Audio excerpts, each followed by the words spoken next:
Hola, buenos días a todos los que se están conectando.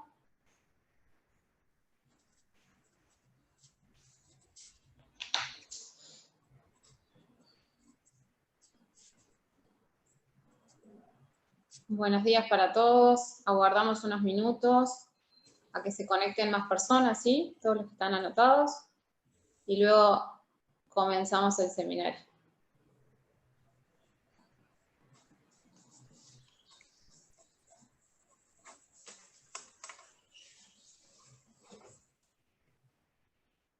Hola, Aníbal.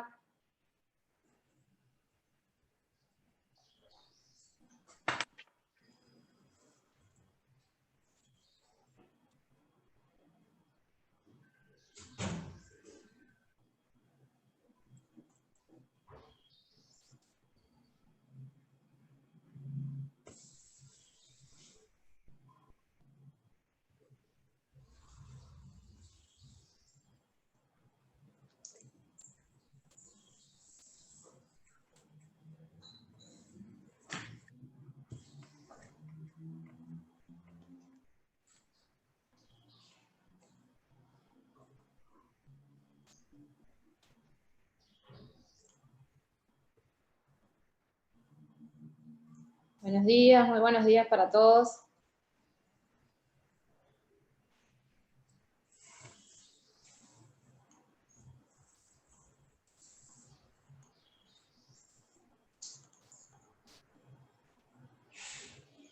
Recién son las 11, Alfredo, 11:01. Aguardamos un minuto más, ¿puede ser? Así damos tiempo a que se conecten las personas.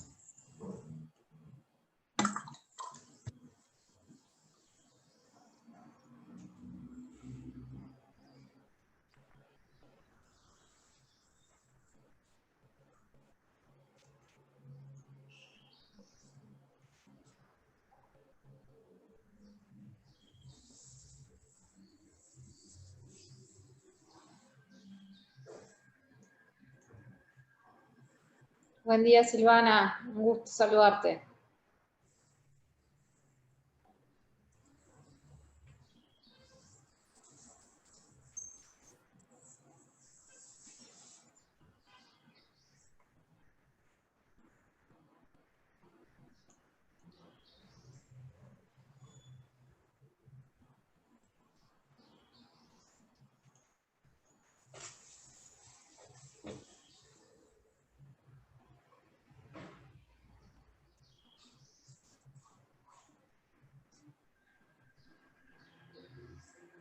Hola, Fernando, Carolina, que nos van saludando por aquí.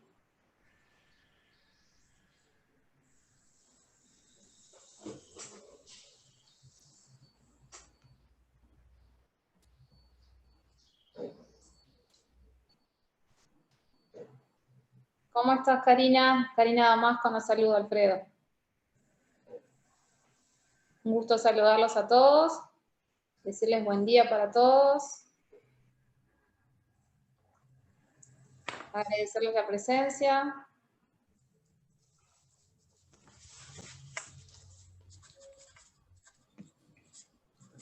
Darles la cordial bienvenida en nombre de APCU y de Estudio Kaplan a este octavo seminario web, ya el último de este año.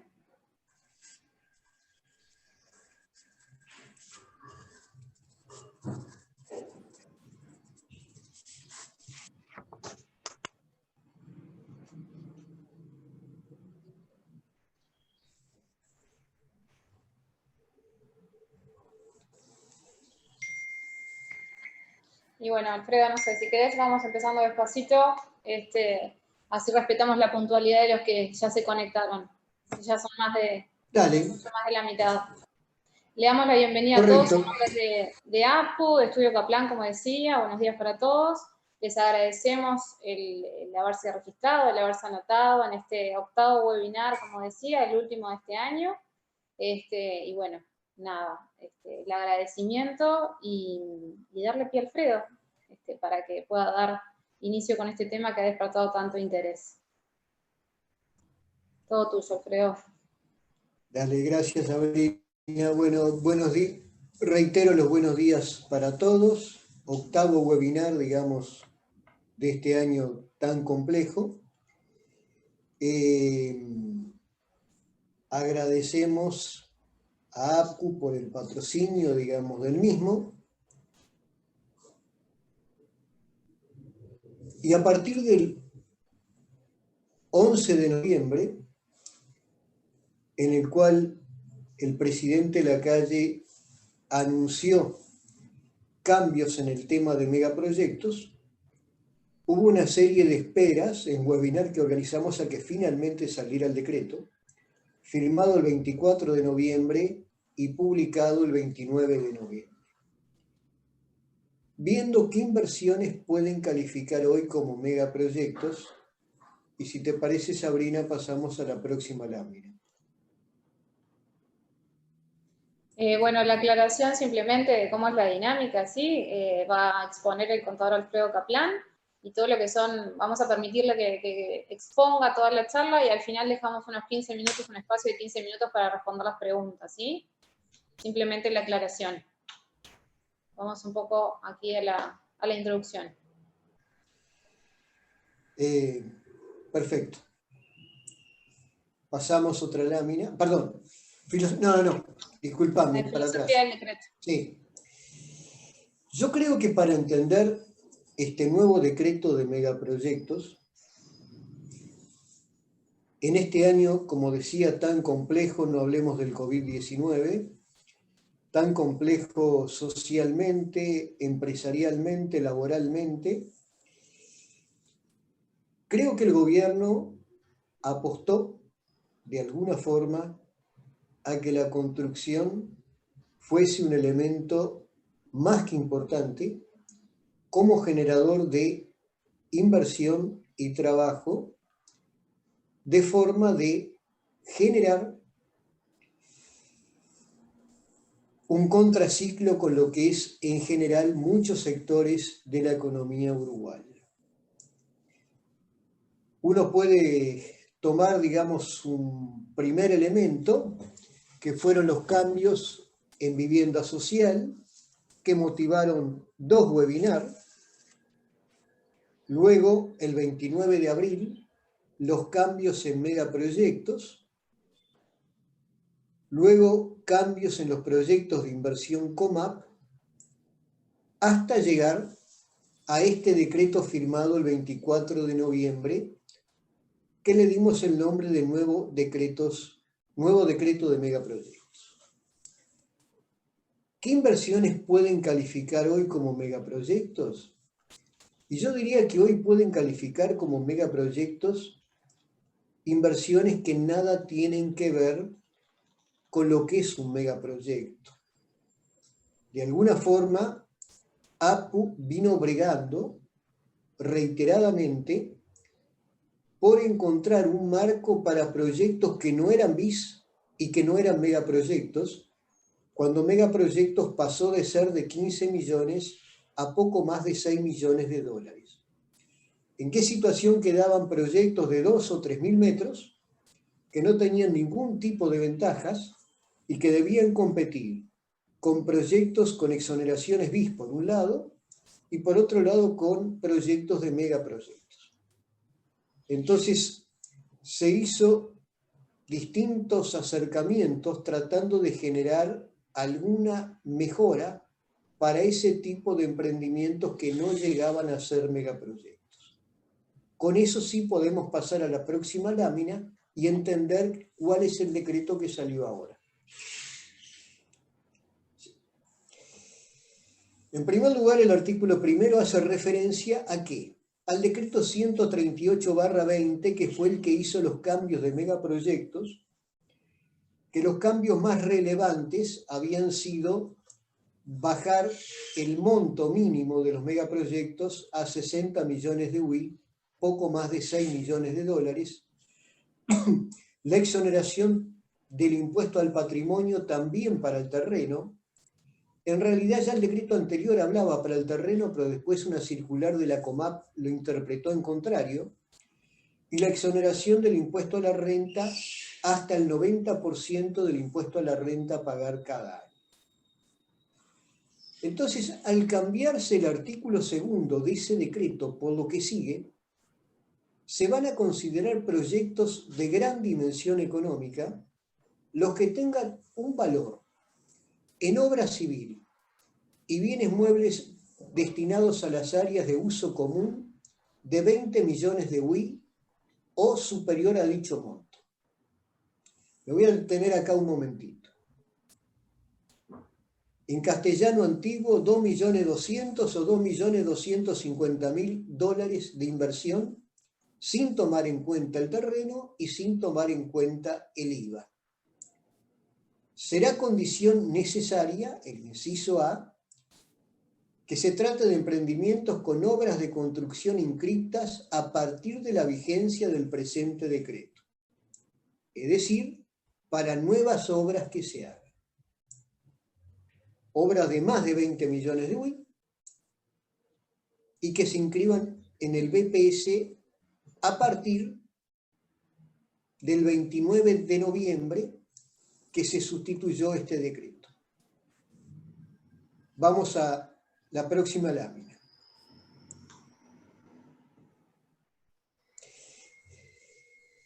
En el inciso B se contempla a quién, a las obras que ya estaban en curso ante el BPS, ya estaban iniciadas, y en las cuales reste por ejecutar inversiones por un valor en obra civil y bienes muebles destinados a las áreas de uso común de 20 millones de UI o superior a la fecha de entrada en vigencia del presente decreto. De alguna forma se quiso permitir a empresarios que ya iniciaron obras no quedar en una situación desigual con los que inicien de acá en adelante. En todos los casos de inversiones menores a 60 millones de UI, algo más de 6 millones de dólares, el proyecto en su totalidad debe contar con al menos un 5% de áreas destinadas al uso común, amenities. En el resto de los casos, proyectos de más de 60 millones de UI, debía contar con un 10, que había sido un 10, un 15, un 20, como nos vamos a referir luego. Seguimos una lámina más. Quedan comprendidas en esta declaratoria inversiones ejecutadas hasta 60 meses a partir del permiso de construcción para los nuevos proyectos. B, 48 meses a partir de la entrada en vigencia de este decreto para obras ya iniciadas. Seguimos.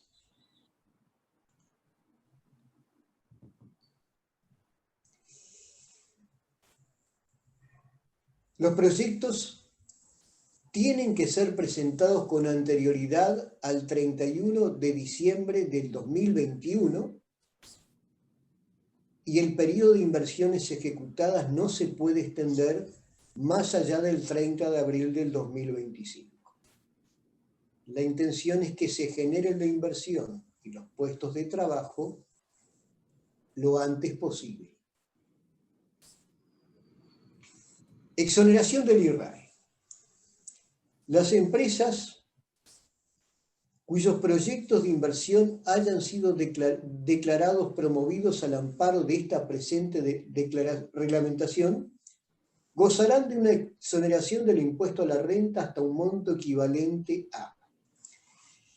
Antes de salir este decreto, habían franjas que iban desde un 15 a un 40%. Acá se hicieron dos nuevas franjas, de 20 a 40 millones de UI y de 40 a 60 millones de UI, que son a las que me voy a referir, porque todo lo otro sigue igual como era hasta abril. Entonces, cuando el monto de la inversión se encuentra entre 20 millones de UI y 40 millones de UI, cambiamos de transparencia, Sabrina, va a tener un 5% de exoneración de rentas. Cuando esté entre 40 y 60, va a tener un 10. Los incisos C, D, E, F, G, H siguen siendo exactamente los mismos de antes. Voy a poner un ejemplo. Una inversión de 3 millones de dólares. ¿Qué significa que tiene un 5% de exoneración de IRAE? Significa que tiene una exoneración de impuesto a la renta de $150.000, de los cuales cada año, lo vamos a ver luego, pero esto no cambió, se puede aprovechar hasta el 90% del impuesto a la renta. Tengo una cuenta corriente, tengo $150.000, un año tengo que pagar 50.000, aprovecho los 45 de los 150 de exoneración y pago solamente 5. He escuchado comentarios que la exoneración es muy poca. Esto puede ser como el vaso medio lleno o medio vacío. Estos proyectos hoy pagaban el 25% de impuesto a la renta. Hoy tienen una exoneración que no es exageradamente generosa, pero es importante. Un edificio de 3 millones de dólares de inversión en costo de obra, más terreno, no debería dar una utilidad de mucho más de $600.000, que el 25% de impuestos son 150.000. ¿Que podía haber sido más generosa? Podía haberlo sido, antes era cero. Es decir, es un tema simplemente subjetivo. Creo que se trató de contemplar esos proyectos y todo porcentaje uno puede estar, digamos, aspirar que sea un poco más. Creo que son un incentivo importante. Seguimos.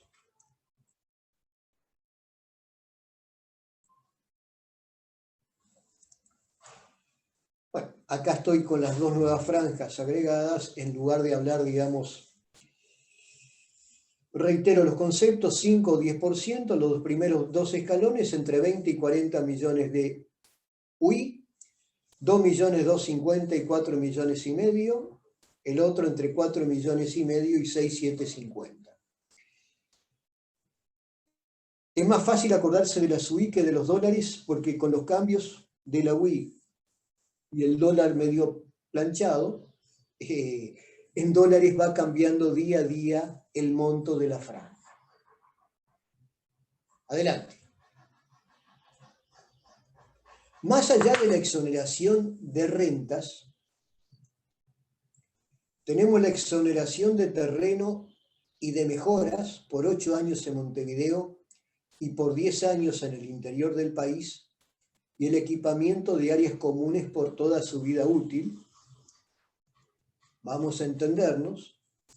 Exoneración de impuesto a patrimonio es por la obra, por el terreno, por los apartamentos terminados. No es por saldo de la cuenta banco, ni por deudores varios, ni por otros conceptos. Pero es una exoneración muy importante y es un activo exonerado que no come pasivos, es decir, es un activo con base cero, con lo cual si hay algún pasivo bancario, probablemente la sociedad no pague ningún tipo de impuesto al patrimonio. Devolución del IVA. No cambió nada asociado a la obra civil, bienes y servicios y al equipamiento de áreas comunes mediante certificados de crédito.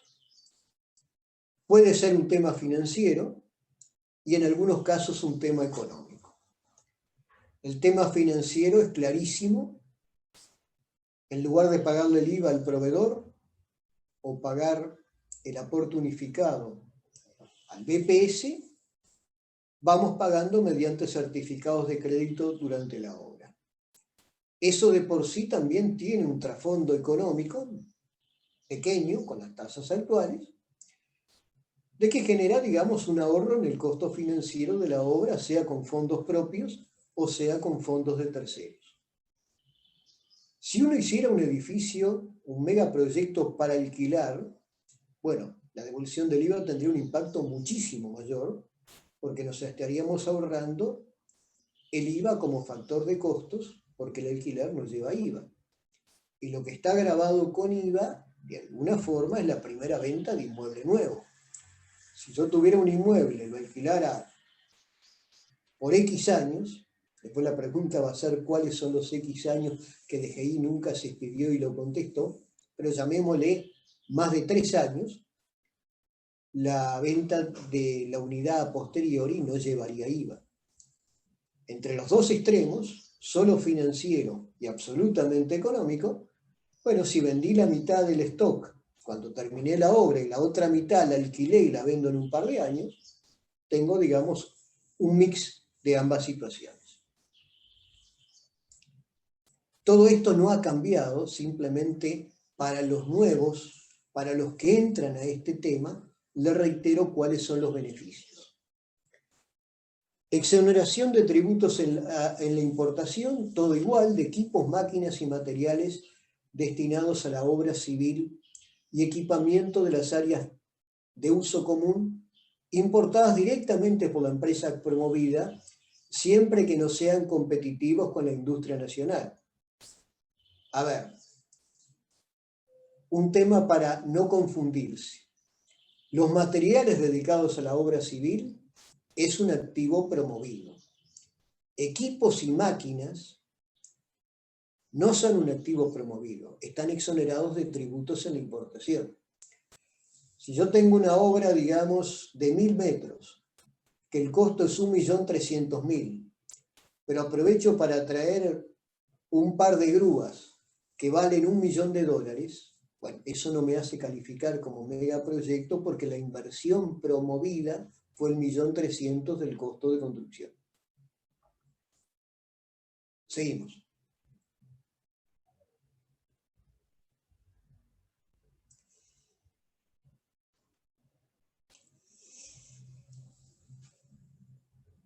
Esto, amenities. La definición de áreas destinadas a uso común está reglamentada por la Circular 6 del 2020, posterior al decreto de megaproyectos.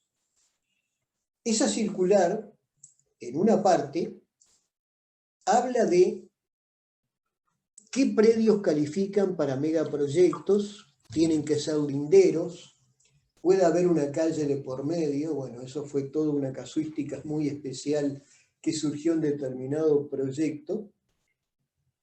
Y decía, esa circular 6/2020, el proyecto debe tener al menos un 20 o 15 o 10% del área destinado al uso común, al amparo del decreto 329/16 y al amparo del decreto 138/20, de acuerdo al régimen jurídico por el cual se ampara el proyecto de gran inversión, de gran dimensión económica. Todo esto fue anterior al decreto que estamos comentando hoy, por lo cual también hay un 5% para proyectos entre 20 y 60 millones de UI. Recalco esto. 2 elementos para mirar para ver si calificamos como megaproyecto. Que la inversión supere las 20 millones de UI y por otro lado que tenga amenities que sean por lo menos un 5% de los metros del plano de fraccionamiento de las unidades promovidas en el proyecto. Vamos a ver ahora más precisamente qué son amenities.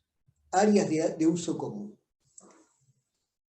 Áreas destinadas al desarrollo de actividades sociales, deportivas y recreación, tales como jardines, en la medida que efectivamente se esté generando un acondicionamiento de infraestructura sobre el mismo, piscinas, campos de deportes, gimnasios, salas de reuniones y similares. Asimismo, las áreas destinadas a estacionamientos de cortesía.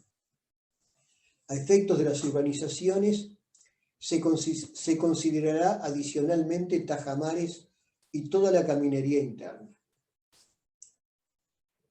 Uno se puede encontrar al día de hoy que está haciendo un edificio que le resta 2,5 millones para terminarlo, pero que no había pensado en el rubro amenities.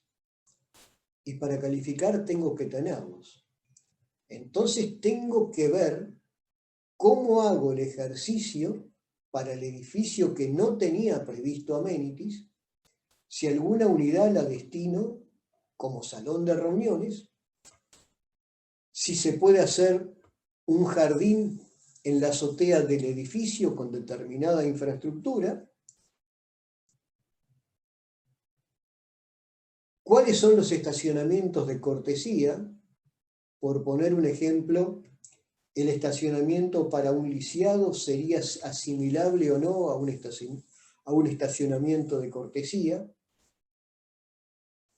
Queda, digamos, una serie, digamos, de situaciones para analizar en un traje a medida para cada proyecto qué se puede hacer o qué no se puede hacer para esto.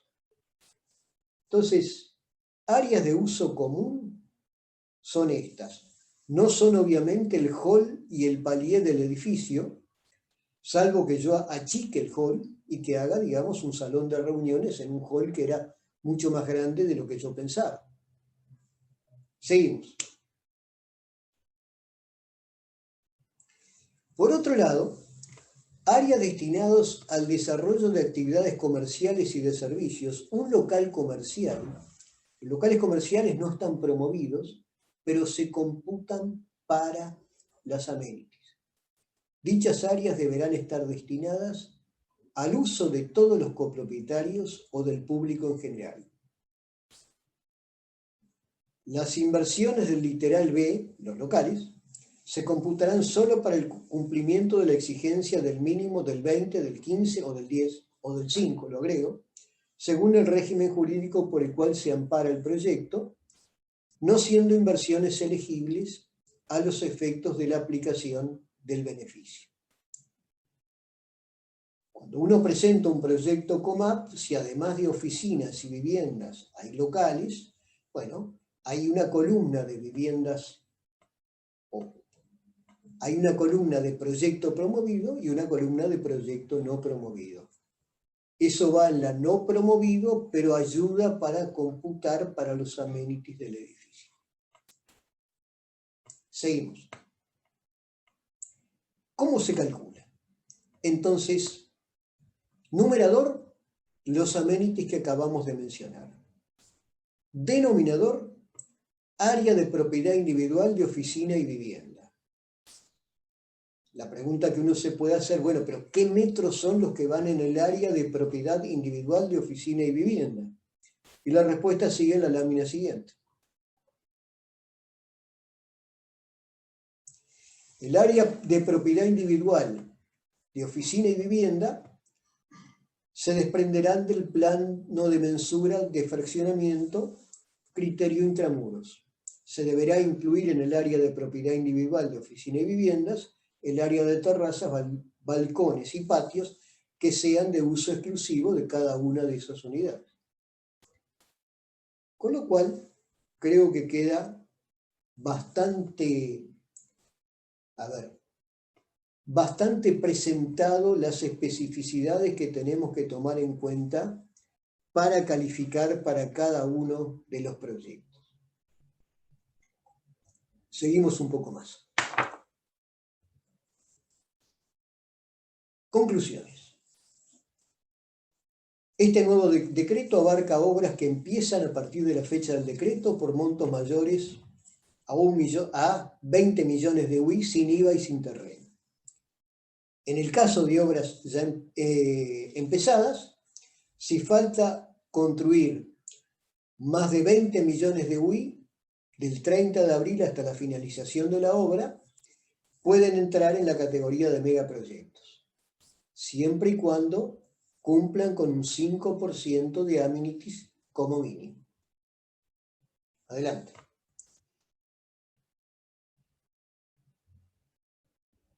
Los porcentajes de exoneración entre 20 y 40 millones de UI son del 5%, entre 40 millones una UI y 60 millones de UI es del 10% de la inversión promovida.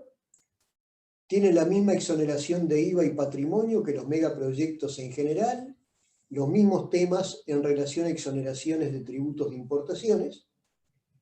Los proyectos deben ser presentados a la COMAP antes del 30 de diciembre del 21 y por otra parte deben finalizar las obras antes del 30 de abril del 2025. Por lo menos el 50%. Si no se llega al 50%, se pierden las exoneraciones, y si se llegó a más del 50%, se proporcionan las exoneraciones, pero creo que los plazos son más que generosos para poder cumplir con un proyecto. Una cosa que quiero recalcar es que para poder presentar un proyecto de la COMAP, tiene que tener el permiso de construcción aprobado. Los tiempos hoy de presentar un proyecto, un permiso a la Intendencia, no son tan rápidos, por no decir que son lentos, así que hay que hacer las cosas con calma y con tiempo para tenerlo pronto. Otras veces que había un plazo antes del 30 de diciembre del 21, el anterior había sido antes del 30 de diciembre del 18,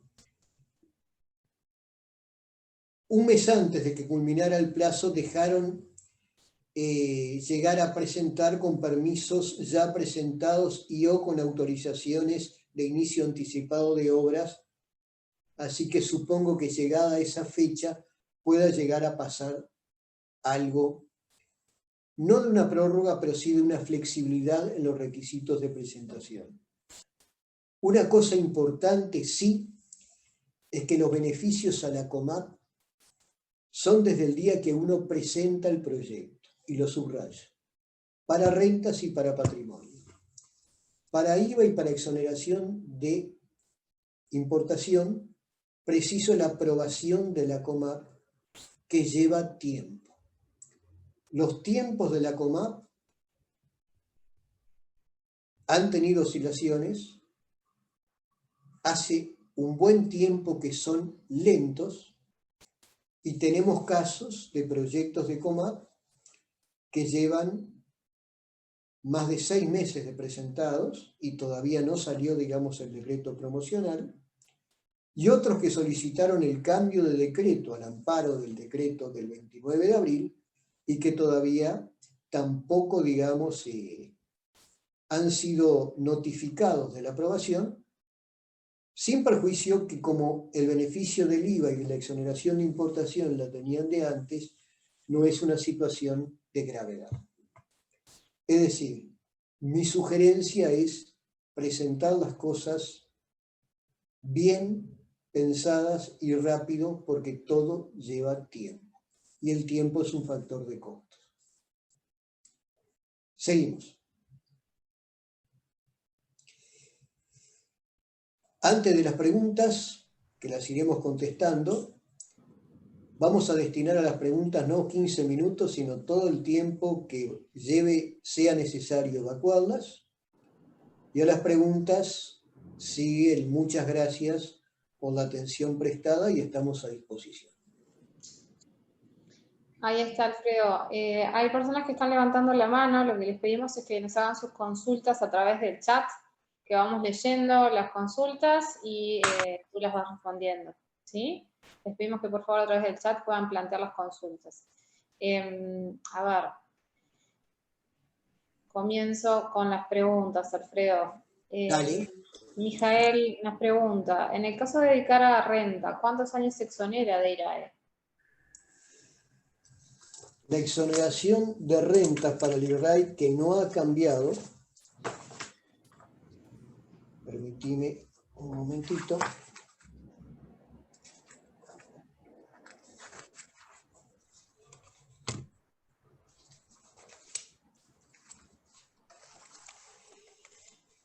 Es 10 años a partir del primer ejercicio en que haya renta fiscal, y si transcurrido 4 ejercicios no se obtuvo rentas, el plazo se extiende en 4 años más a partir que se dictó la resolución. Es decir, son plazos más que generosos. Y un comentario que vale la pena. La exoneración de rentas es para la sociedad, no para los compradores de los apartamentos. En vivienda social, el propietario que compraba para alquilar, por el ejercicio que se terminaba y 9 ejercicios más, tenía la exoneración de rentas para los alquileres. No pasa en megaproyectos. Alfredo, sigo con más preguntas, que hay unas cuantas. Javier Fischer pregunta, ¿aplica un fideicomiso al costo a megaproyectos? Sin ninguna duda, porque es sujeto pasivo del IRAI. Se aplica para sujetos pasivos del IRAI. Bien. Adolfo Hughes pregunta, ¿el tema de tomar el ITP como IVA compras, ¿se pudo avanzar? No, y la pregunta merece un comentario el no. A nivel de la Asociación de Promotores, no se pensaba que se les iba a dar el tratamiento de megaproyectos. Habíamos planteado una serie de medidas sustitutivas, de las cuales esa iba a ser una de ellas, pero creo que lo que salió fue, digamos,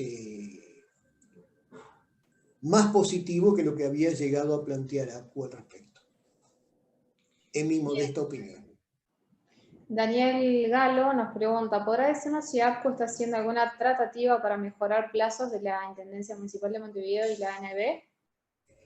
Yo te diría que esa pregunta es directamente para APCU. Para APCU, no la puedo contestar yo, y yo le agregaría de la COMAP. Sí. Nicolás Ordoqui pregunta, consulta sobre fecha de inscripción de obra. Cuando dice desde el presente decreto, ¿no sería el decreto original y no nuevo? Yo interpreto, digamos, que para el BPS la referencia es de acá en adelante, es decir, es del 29 de noviembre en adelante. Porque en el otro caso, si ya tenías la obra iniciada, a ver, si la obra no estaba iniciada, era que no estaba iniciada al día que salió este nuevo decreto, al 29 de noviembre. Los efectos que yo interpretaba eran con respecto a gente que había iniciado una obra que no se pudo presentar a megaproyectos porque no eran 6 millones de WI, y eso fue al 20 de abril, al 29 de abril del 2020, y que ahora sí lo puede hacer, y por eso se creó ese, llamémosle así, repechaje de permitir obras en camino poder hacerlo. Puedo permitirme, digamos, una disquisición, pero fue lo que de alguna forma generó el tema del decreto de abril, porque nunca antes se había previsto que una obra que no estuviera en megaproyecto en construcción pudiera estarlo. Hubo una inquietud por muchos años de la gente de Torre Trump, puedo decirlo con nombre propio porque no es cliente del estudio, de que se sintieron en una situación injusta, en el sentido que competían con megaproyectos cuando ellos hacían una obra mucho mayor que otros megaproyectos, pero se habían inscrito antes que saliera el decreto de megaproyectos. Ahí fue que salió el tema de, bueno, si te quedaba un saldo superior a determinada cifra, por ese saldo podías entrar a promover el proyecto. Vale la pena decirlo, y aprovecho, digamos, esta disquisición, que en esas obras uno tendría una parte promovida y una parte no promovida.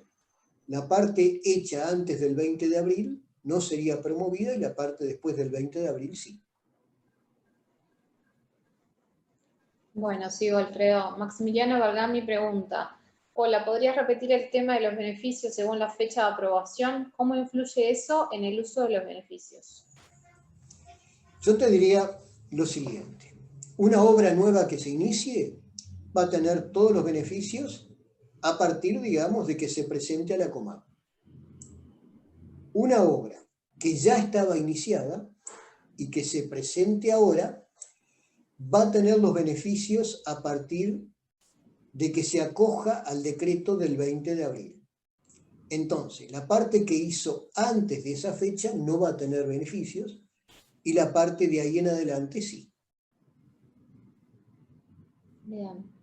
Jorge Burovsky pregunta, ¿una misma SA que haga dos proyectos, puede ser acumulativo los montos? No. Esa circular 6/20, que hablé del tema de amenities, aclara que tiene que ser un solo proyecto. Acepta, digamos, proyectos en predios linderos, pero de la misma sociedad. Gaetano Candia dice si puede repasar la parte de IRAE y por qué comentó que podía esperarse más. La parte del IRAE, la parte nueva, son los escalones de 20 a 40 millones de UI y de 40 a 60 millones de UI.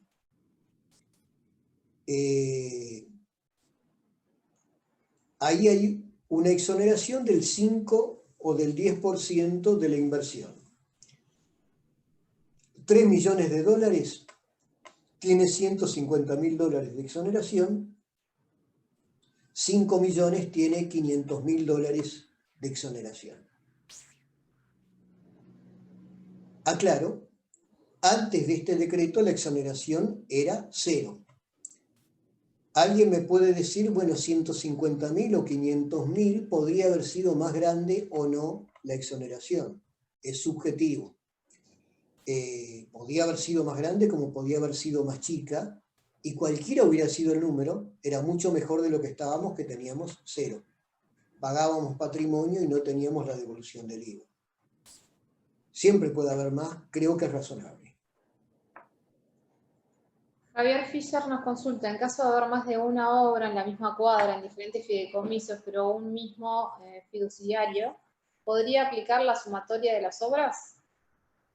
Yo le diría a Javier lo siguiente: sé lo que quiere que le conteste, pero le voy a contestar lo que dicen las disposiciones. La respuesta es que no.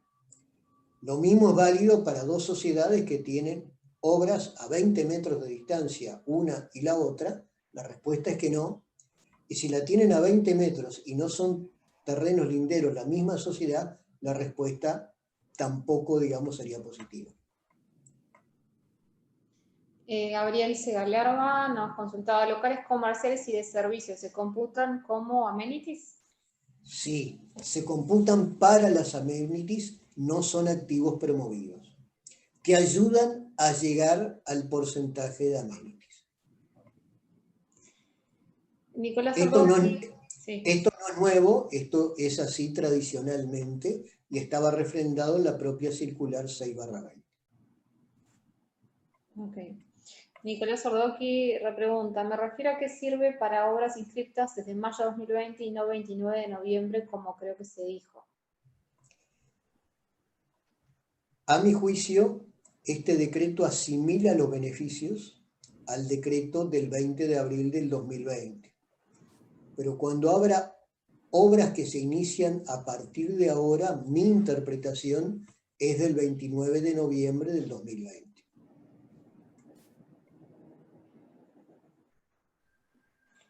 Daniel Galo pregunta, y respecto a la nueva normativa cautelar del centro. Perdón, no entendí la pregunta. Y respecto a la nueva normativa cautelar del centro. Te diría, digamos, que es un tema que a APU le preocupa, no tiene nada que ver con el tema megaproyectos, es decir, ese tema en el centro es cierto, hay una comisión que estudia si el proyecto que vas a hacer de alguna forma, digamos, va a afectar, aunque no sea patrimonio urbano, si va a afectar el urbanismo de la ciudad. De todas formas, hasta no tener el permiso de construcción, no lo puedo presentar a la COMAT. Y si lo obtuve, es que salvé todas esas vallas que están ahí. Ok. Adolfo Hughes García dice, una obra en curso que restan más de 20 millones de UI, ¿tiene la exoneración para la sociedad o lo construido preproyecto no queda incorporado?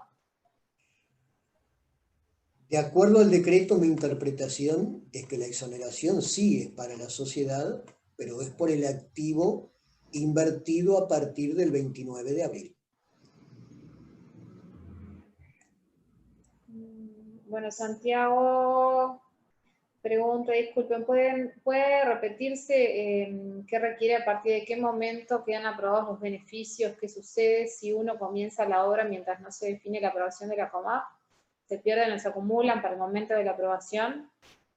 Yo te diría lo siguiente, Va a quedar la grabación de todo esto sí, para poder volver a ver. pero digo, a ver, desde que uno presenta el proyecto, ya tiene la exoneración de rentas y de patrimonio. Ya la puede aplicar, salvo que haya una resolución en contrario, que nunca la vi, porque bueno, uno califica, digamos, si el presupuesto supera determinada cifra y si el porcentaje de amenities supera el 5, el 10, el 15 o el 20. Entonces, los beneficios de IVA van a regir también a partir de la fecha de presentación del proyecto, pero no me van a dar certificados de crédito hasta que el proyecto no esté aprobado. Y eso se puede dilatar. Los certificados me los van a dar con fecha retroactiva, posteriori, pero a ver, si yo tengo una obra que se termina en un año y lo voy a presentar ahora y me va a llevar 7, 8 meses la aprobación, me va a quedar poco tiempo para usar los certificados de crédito. Ese es otro tema de exoneraciones reales y teóricas. También vale la pena un comentario que es muy importante. Te devuelven el IVA compras, pero hay que pagar el IVA a la primera venta cuando se vende. En el peor de los casos va a ser un IVA compras que lo vas a restar luego. Por eso yo insistía tanto en la importancia de los tiempos de la COMAP. Andrés Ledesma pregunta, ¿se considera cada obra en una misma SA por separado o existe la posibilidad de realizar 2 obras en cabeza de la misma SA y con esto superar los 2 millones?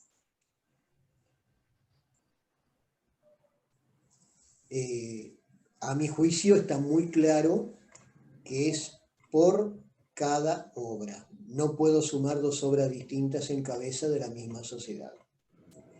APCO en su momento había planteado ese tema, pero bueno, se fue reduciendo de tal forma el tema de megaproyectos que yo diría que hoy una obra de más de 1.700, 1.800 metros ya es un megaproyecto.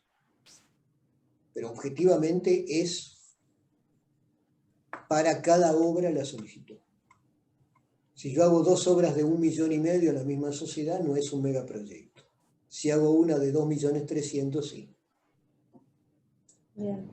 Gaetano nos comenta que se le cortó la transmisión. No te preocupes, va a quedar la grabación de toda la charla colgada en nuestra página web para que la puedas ver completa. Leticia Martínez está consultando, ¿la deducción de IVA compras está vinculada al IVA ventas de la unidad?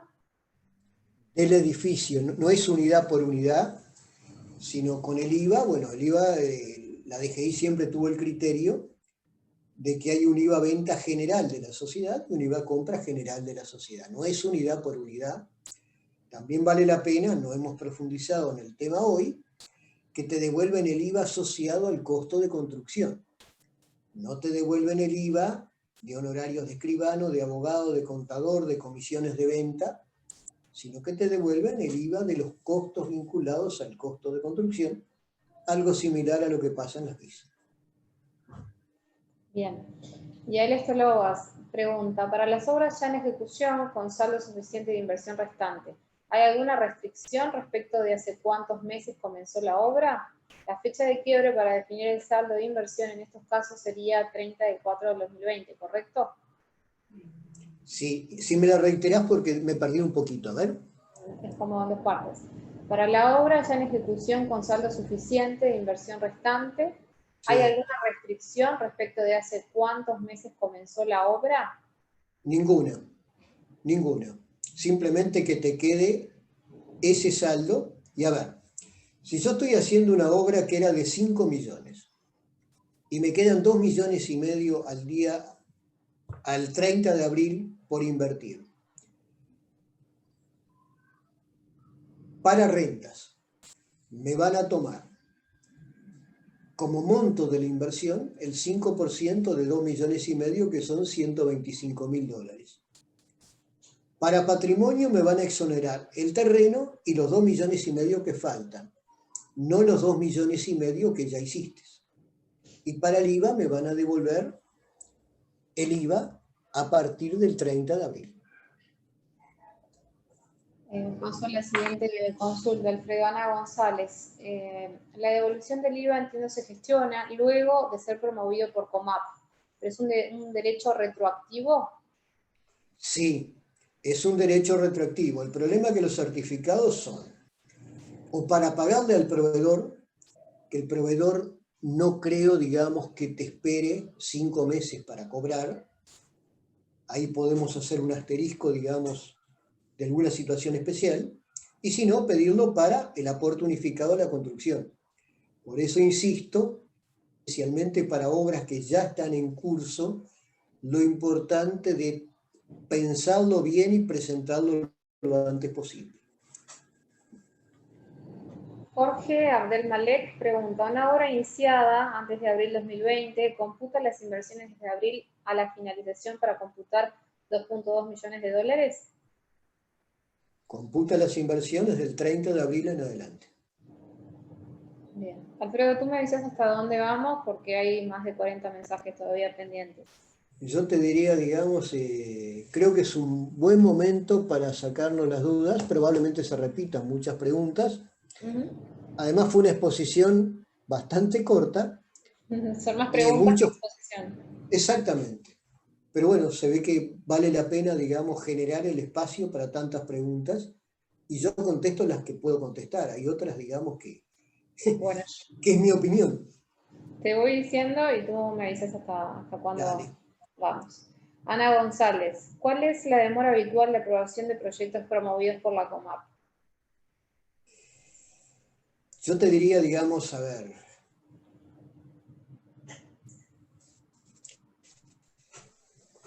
Yo te diría, digamos, había algún suspiro mediante. Teóricamente debería ser no más de 60 a 90 días. En la práctica puede llevar 9 meses o más. Bien, los porcentajes Esperemos que la COMAP mejore eficiencia y lo haga más rápido. Bueno, ojalá que sí. Martín Silveira pregunta, ¿los porcentajes obligatorios para entrar como gran dimensión, megaproyecto de las amenities, varía según lo que reste por invertir en el proyecto? ¿Podría repetir esto? Con gusto. 2 indicadores. A, monto de inversión, 20 millones de WI para arriba. Si es una obra que se empieza, bueno, el costo de la nueva obra que sea más de 20 millones de WI. Si es una obra ya empezada, que le reste como mínimo 20 millones de WI. Segunda condición, en ambos casos, que el porcentaje de amenity supere el 5%, con las especificaciones de la circular 6/20 que hemos hablado. Bien. Beatriz Pérez pregunta, disculpe, ¿al monto necesita agregar amenities, pero solo de edificios para naves industriales? ¿Aplica? No. A ver, las naves industriales tienen un tratamiento distinto, que es el de proyectos de inversión de COMAP, porque no son ni apartamentos ni oficinas a la venta. Esto es para apartamentos y oficinas, sea para vender o para alquilar. Ahí tenés que ir a el régimen general de proyectos de COMAP que no tienen nada que ver con esto. Se califica de otra forma, con otros factores, empleo, descentralización, tecnologías más limpias, innovación, etc.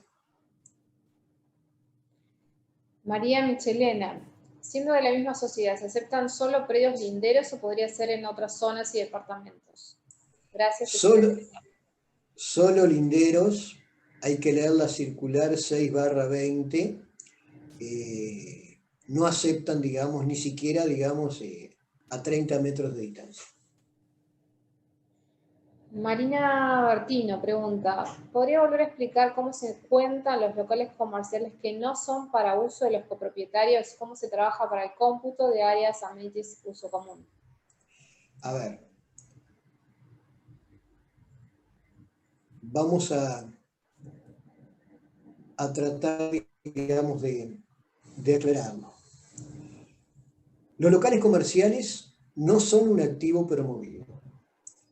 Ayudan a llegar al porcentaje pertinente de los amenities.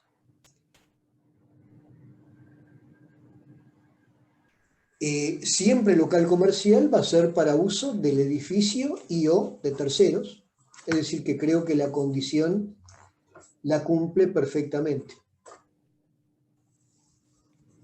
Ignacio Cobas, ¿los sueldos y leyes sociales se aplican como costo de construcción para el monto de 2 millones de UI? 101% que sí. Sí, sin duda. Rafael Flom, muy interesante la información. ¿En qué casos el área destinada a uso común debe ser del 20, 15 o 10? Yo te diría lo siguiente, Rafael, sin ir demasiado lejos. Cuando arrancó, digamos, con inversiones de más de 15 millones de dólares, se exigía un 20% de amenities fuera de Montevideo y un 15% en Montevideo. El decreto de abril del 2020 bajó los...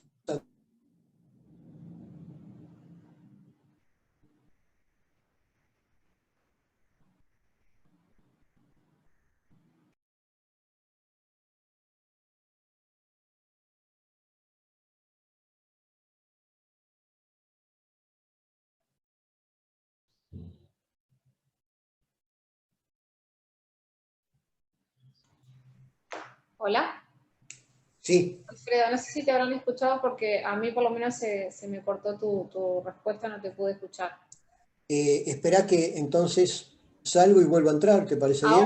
Pero ahora te escucho bien. Supongo Bueno, que el dale. resto también. ¿Seguimos? Si querés, sí. Igual, sí. En todo caso, si me quedó alguna pregunta sin contestar, con gusto la contesto al final. Bien. Yo sigo con las preguntas y tú me paras cuando quieras. Leonardo Aguirre nos consulta para poder ver luego la charla y poder presentarla, poder compartirla en la empresa. Leonardo va a quedar en nuestro sitio web para poder verlo luego, ¿sí? Vas a poder verlo posteriormente. Agustina Canter, el decreto apunta a exoneraciones sobre la sociedad y no sobre el comprador. A su juicio, ¿es probable que se apunte a exoneraciones al inversor en un futuro o será la versión final del decreto? Yo te diría, digamos, a mi juicio, esta es la versión final del decreto. Vale la pena una acotación, que es la siguiente. Todo el tema de megaproyectos surgió en el Uruguay allá por el año 2016, en un momento muy especial. Salió el decreto de megaproyectos cuando se topeaban precios en vivienda social, cuando no se dejaba modificar el mix de las unidades. Sonaba realmente extraño en ese momento el tema de los megaproyectos y fue una especie de privilegio para ese tipo de construcciones. Yo creo que el decreto de megaproyecto es un buen decreto, ha mejorado, ha permitido que obras no tan grandes tengan beneficios tributarios. Todo puede suceder, estamos en un mundo de cambios en todo sentido absolutamente dinámico. No creo que salga algún cambio en ese sentido. Y Alex Logas nos pregunta ahora, ¿el total del costo del terreno se puede deducir del impuesto a patrimonio también si la obra tiene parte de la inversión antes del 30 de abril de 2020 o se fracciona? A mi juicio sí se puede descontar. Aprovecho a contestar, o aprovecho a decir, después de este decreto de megaproyectos, salió la exoneración para terrenos que se compren, mejor dicho, para obras que se inicien hasta el 28 de febrero del 2022 de nacionalidad y poder. Es positivo que haya salido, vencía el 28 de febrero del 2021. A título personal, ya que hablamos del terreno, no entiendo estas prórrogas por un año de la deducibilidad del 100% del costo del terreno y no que salga un decreto que lo haga o en forma definitiva o por lo menos por periodos de 4 o 5 años y no tener que estar gestionando cada tantos meses. No se olviden que vence la prórroga del decreto tal. Pero contestándole a él concretamente, sí, la exoneración de patrimonio por el terreno para mí es a partir de ahora por los próximos ejercicios económicos. También vale la pena un comentario. Si el balance es 31/12, bueno, presentémoslo en diciembre para tener la exoneración al balance. Si la exoneración es abril, tengo un poco más de tiempo. Sebastián Devoto consulta, para calcular el monto de la inversión, ¿se incluye el costo del terreno y los costos de arquitectos y asesores? No. El costo de arquitectos y demás asesores relacionados con el costo de construcción, sí. Ingeniero calculista o inversor, no se incluyen costos de contador, de abogado, de escribano, comisiones de venta, etcétera, etcétera, etcétera. Ana González, si una SA hizo adelantos a la constructora y esta aún no facturó, ¿conviene dilatar esta facturación hasta entrar al proyecto?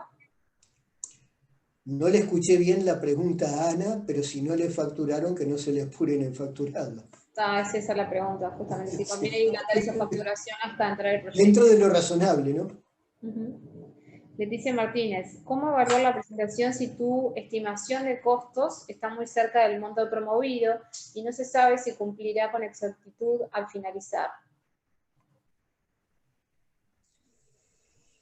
Yo te diría lo siguiente, Leticia. Uno debe pensar las cosas contando hasta 121, que es 11 al cuadrado. Yo siempre tengo la posibilidad, si la diferencia es poca, gastar un poco más, que me salga algo un poco más caro y llegarlo, si me sirve calificar en el proyecto. Bien. Leonardo García plantea, como área de uso común se pueden imputar laundry y tenders, parrilleros cubiertos, techados pero abiertos, baños de uso común, espacio para estacionamiento de bicicletas. Yo te diría estacionamiento, a ver, parrilleros sin duda, abiertos, cerrados, cero problema, espacio de lavaderos, cero problema. Si el espacio de bicicletas fuese un estacionamiento de cortesía, se me ocurre que sí. Pero no me pidas mucho más que lo que dice la circular. Habría que ver el caso a caso para hacerlo. Javier Fischer preguntaba sobre la cochera de discapacitado. ¿Cuenta como bien común? Sería cuestión de consultarlo a la COMAP. Creo que no es un estacionamiento de cortesía, sino que es obligatorio. Leonardo García pregunta, ¿las cocheras de discapacitados podrían, bueno, la misma pregunta, si podrían considerarse como cocheras de cortesía? Leonardo Aguerre, ¿el plazo de finalización es para la construcción o hay que tener también la final de obra completada? Es simplemente para las inversiones promovidas, no tiene nada que ver con la final de obra. Por decirte algo, llega la fecha de finalización, no te devuelven más certificados de IVA compras aunque la obra no la hayas terminado. Te devuelven hasta las compras de esa fecha. No tiene nada que ver el tema de si tenemos final de BPS o permiso de construcción o lo que sea. Bien, Álvaro Bolón pregunta, usted comentó que a diferencia de ANB hay que pagar IVA ventas. Si el IVA a compras está exonerado, ¿el IVA ventas no termina siendo un costo? Yo te diría que termina siendo una rebaja del precio. Sin duda, es una reserva que uno tiene que hacer. Uno tiene que saber que si vende algo en $110.000, hay $10.000 de IVA. ¿Cuál es la ventaja que se tiene? Que el IVA compras no te quedó congelado y lo pudiste usar como forma, digamos, de pago a los proveedores. Más allá que si lo alquilas, puede tener otras consecuencias económicas. Ana González pregunta, ¿cuál es el valor de UI que hay que tomar de referencia para llegar a los 20 millones de UI? ¿La vigente al día de la aprobación del decreto? Yo te diría que cuando haces la hoja de costos es en UI. La hoja de costos cuando vos presentás el presupuesto, pero esto no es nuevo, en la Agencia Nacional de Viviendas también, son presupuestos no en pesos, en UI. Bien, Santiago Winterhalter pregunta, ¿las cocheras de discapacitados se pueden vender o aún no? No tiene nada que ver con el tema de megaproyectos, pero al día de hoy no te autorizan a venderlas. Ok. Bueno, Alfredo, porque vale la pena la aclaración, la cochera del discapacitado no es para un discapacitado que vive en el edificio, sino para cualquier discapacitado que visite el edificio. Son dos cosas distintas. Bien. Alfredo, respondimos todas las preguntas que estaban planteadas, así que por aquí estaríamos redondeando. Repetir que la charla va a quedar colgada en nuestro sitio web, así que el que quiera volver a verlo, se le cortó la transmisión, va a tener la chance de poder escucharla de nuevo, ¿sí? Agradecer, ¿sí?, a todos los que se conectaron, a los que han participado y saludarlos en este año tan especial, ¿verdad? Correcto, y darles los mejores deseos para el año que viene. Ojalá podamos en algún momento dar el punto de inflexión hacia una mayor normalidad en este escenario, digamos, tan complejo que estamos viviendo. Lo mejor para todos, gracias por acompañarnos y quedamos a disposición. Bueno, los saludamos, muchas gracias y bueno, estamos en contacto.